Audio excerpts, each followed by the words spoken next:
Fond ġdid mill-Awtorità l-Ambjent u r-Riżorsi se jiffinanzja proġetti, programmi u skemi li jħarsu l-ambjent u jtejbu l-kwalità tal-ħajja fil-gżejjer Maltin. Dan ħabruh il-Ministru għall-Ambjent Aaron Farrugia flimkien mal-Kap Eżekuttiv tal-ERA Michelle Piccinino f'konferenza tal-aħbarijiet bit-tema Gvern għan-Nies.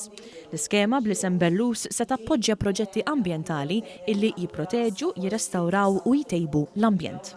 Tkun qed tħares lejn mhux sempliċiment li qed tembellixxi l-żona, però qed tħalli li ekosistema timbena f'dik iż-żona partikolari.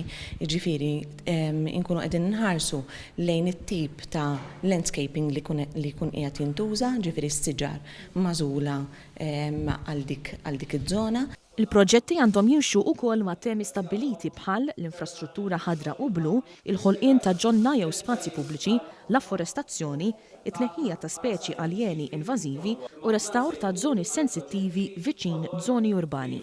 Huwa fond li jmisma' €900,000 u l-proġetti li jmissu sa' €100,000 jagħtaw for reimbursement. Huma proġetti li jkumplementaw diversi skemi illi bħala Ministeru nidejna, jekk mhux bil-Planning Authority mill-Ambjent Malta u llum mill-ERA qegħdin imorru biex inkomplu nħaddru l-pajjiż. Huma proġetti li ħajħarsu il-biodiversità tal-pajjiż, iktar ġonna, forestazzjoni, green and blue infrastructure illi l-kol kemm huma jkomplu jgħinu fil-greenification tal-pajjiż.